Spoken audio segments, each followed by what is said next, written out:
All right, the biggest game of the week is in Happy Valley. Ohio State travels to Penn State. And I got to say, the angst coming out of Columbus this week about the running game is palpable. Against Nebraska, Ohio State ran 31 times for 64 yards. That is a 2.1 yard per carry average. It's bad. And if that happens against Penn State, I do not see a path to Ohio State winning. So let's talk about Quinshon Judkins. Let's talk about TreVeyon Henderson, but also let's talk about the gentleman up front blocking for them. Yeah, the gentlemen up front blocking for them scare me. And I think that as we're recording this video, Andy, that Zen Mikulski is not, like, his status is not known.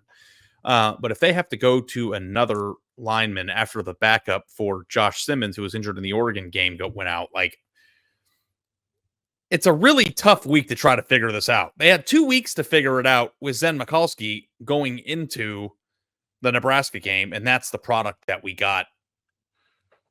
Excuse me for not believing they can fix it in 7 days going into Penn State and playing it in Happy Valley and then in front of that crowd.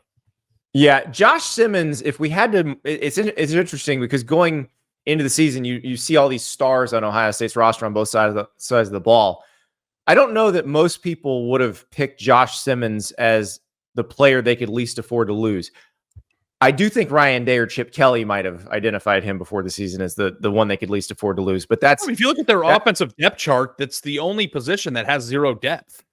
It's like, yeah, I don't want to like put the injury, bug over someone's head. But so I'm not going to say anyone's name, but if they lost a running back, they would be okay. If they lost a receiver, they would be okay. If they lost a quarterback, they might be okay. Like Ohio State, everybody talks about Texas being the only team in the country that has two quarterbacks that would be very good. Like Ohio State feels really good about their depth at that position too. So yeah, you could put in Julian Sayin or Devin Brown, I think it'd be okay. But you're right. If Zen Mikulski can't play at left tackle, and again, he didn't have the greatest game against Nebraska either, but Donovan Jackson, who slid over from left guard, would wind up playing left tackle, and they've got and they've replaced Donovan Jackson at left guard. That's what they did at the end of the game. It's not a great situation. So what does that mean? And I wonder if that's a better alignment for them, Andy. Like it might be. When we talked about Donovan Jackson with Jim Nagy Jim Nagy on the show the other day. He talked about how Donovan Jackson doesn't have the body type for an offensive lineman offensive tackle. He's a great guard. Great guard. How much do you think body type in projections for the NFL matters for whether or not you can be an effective tackle in college? Like, I know length and all that stuff's important in the NFL, but you probably want your best offensive lineman on the team, which is Jackson, to play tackle in this situation, and even if he doesn't have the perfect body for the bookend, maybe try to figure it out inside and blindside, have it covered that way. So I don't know if it's going to work out that way. I don't know why Ohio State didn't come to that conclusion on their own in the 2 weeks that they had to prepare for it in the Nebraska game, but we'll see how it goes. But I think that, having Jackson at left tackle would probably make you feel the best in terms of at least assignment-oriented football and somebody who can hold their own out there. And that is something that was an issue in the Nebraska game is you look at, some of the struggles that the running backs had was not necessarily the backs doing anything wrong.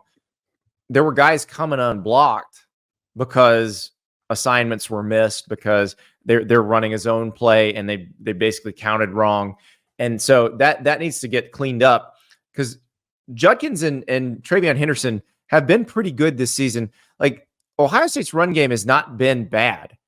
The worst game before the Nebraska game was the Oregon game, and they averaged 4.3 yards a carry, but Oregon's got a really good defense. So let's look through the lens of Prize Picks. And if you don't know, Prize Picks is the best daily fantasy game in America. Play $5, get $50 instantly with the code STAPLES if you're a new user. And we're going to look at TreVeyon Henderson's number for this game, 50.5 rushing yards. Do you think he'll go for more than that or less than that? Now, bear in mind, he's gone for more than that 4 of the past 5 games, including the Oregon game, but nobody could run the ball against Nebraska.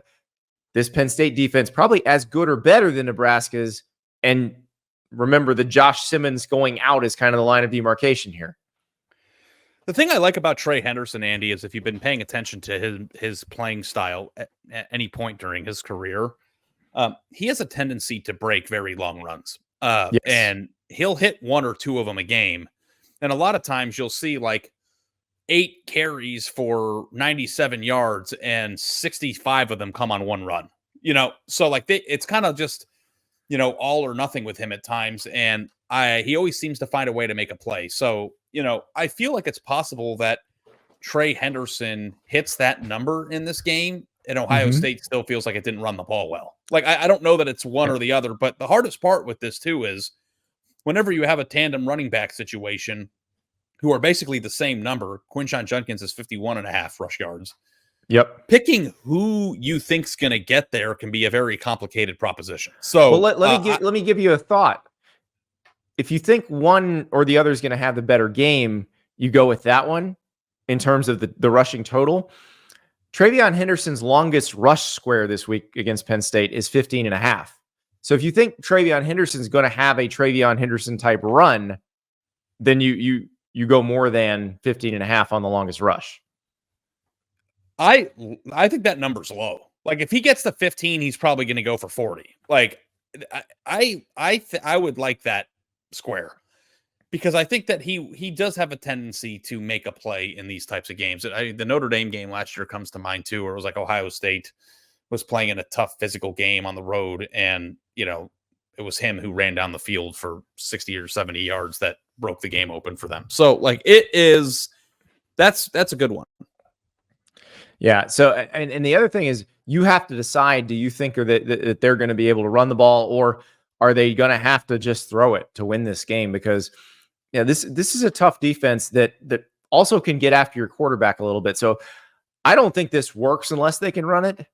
And the tricky part is like if McCaskey can't play, because Ryan Day said if McCaskey can play, they intend for him to be the left tackle. But if he can't play, they'll go with that 5 that they ended the Nebraska game with. We really didn't get to see play together at all. And sometimes you get 5 together that just unlocks something, that they just happen to work really well together. I think Oregon had to experiment with that at the beginning of this year until they found it. Now they have. So if that works, then Ohio State will be just back to normal running the ball. And it's more than when it comes to Henderson and Judkins. Yeah, I just don't know that I'm going to get there. I don't think I can get there. Yeah, like, that sounds great. It sounds like what you just watched. I understand. Yeah. Like, they're going to find an alignment on their line that they didn't consider when they had 2 weeks to figure out how they were going to replace Simmons, and then it unlocks something. Sounds like something I'd read to my daughter before I put her to bed. Little fan fiction, little message board. Yeah. I mean, I guess in theory it's possible, but I'm not going to bank on it. I think I like the more than longest Trey Henderson run, but I don't know that I would like the more than square for either of these guys. Well, we're going to find out. Ohio State's going to need a more than from one of them, I think, if they're going to win this game. We'll see what happens.